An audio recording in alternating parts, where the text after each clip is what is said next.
આગામી 22મી જાન્યુઆરીએ અયોધ્યામાં શ્રી રામ મંદિર પ્રાણ પ્રતિષ્ઠા મહામહોત્સવ યોજાવા જઈ રહ્યો છે, જેને લઈને સમગ્ર દેશના રામ ભક્તોમાં ખૂબ જ ઉત્સાહ છવાયો છે. જે અનુસંધાને માંગરોળમાં પણ શ્રી ગોપાલકૃષ્ણ ગૌશાળા દ્વારા સમસ્ત હિન્દુ સમાજ આયોજિત શ્રીરામ વંદના સંગીત સંધ્યાનો ભવ્ય કાર્યક્રમ સાથે મહાઆરતીનું આયોજન મુરલીધરવાડી ખાતે કરવામાં આવ્યું હતું, જેમાં જૂનાગઢ સાંસદ રાજેશભાઈ ચુડાસમા, માંગરોળ ધારાસભ્ય ભગવાનજીભાઈ કરગઠિયા સહિત અનેક રાજકીય સામાજિક અગ્રણીઓ તેમજ વિશાળ સંખ્યામાં ભાઈઓ બહેનો કાર્યક્રમનો લાહો લેવા ઉપસ્થિત રહ્યા હતા.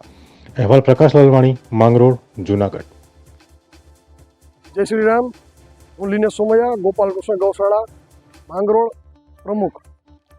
આગામી 22 જાન્યુઆરીએ અયોધ્યામાં ભગવાન શ્રીરામનું ભવ્ય મંદિર બનેલ છે, જેમાં ભગવાન શ્રીરામની પુનઃ પ્રાણ પ્રતિષ્ઠા થવાની હોય ત્યારે દેશ અને દુનિયામાં જ્યારે ભવ્ય ઉત્સવ મનાવવામાં આવતા હોય ત્યારે માંગરોળ ખાતે પણ શ્રી ગોપાલકૃષ્ણ ગૌશાળા તેમજ સમસ્ત હિન્દુ સમાજ દ્વારા આજરોજ સંગીત સંધ્યાનું આયોજન કરવામાં આવેલ, જેમાં આપણા જૂનાગઢ જિલ્લાના લોકપ્રિય સાંસદ સભ્ય શ્રી રાજેશભાઈ ચુડાસમા તેમજ માંગરોળના લોકપ્રિય ધારાસભ્ય શ્રી ભગવાનજીભાઈ કરગઠિયા તેમજ માંગરોળ અને આસપાસના રામ ભક્તો તેમજ માંગરોળના ધાર્મિક સામાજિક સંગઠનો અને ખૂબ મોટી સંખ્યામાં લોકો આજે આ કાર્યક્રમમાં સહભાગી થયા અને આ કાર્યક્રમને સફળ બનાવવામાં આવેલ. જય શ્રી રામ. મંગલ ભવન અમંગલ હારી દ્રવઉસો દશરથ અજીર વિહાર.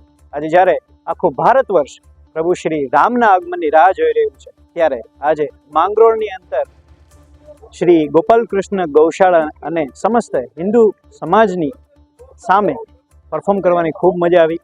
આજે આ જે રામ વંદનાનો જે કાર્યક્રમ છે એમાં દિલથી પ્રભુ શ્રી રામને યાદ કરવાની, પ્રભુ મહાદેવને યાદ કરવાની ખૂબ મજા આવી અને ખૂબ જ સક્સેસફુલ કાર્યક્રમ ગયો. અને આટલો સરસ મજાનો પ્રેમ આપવા બદલ માંગરોળની તમામ જનતાનો ખૂબ ખૂબ દિલથી આભાર.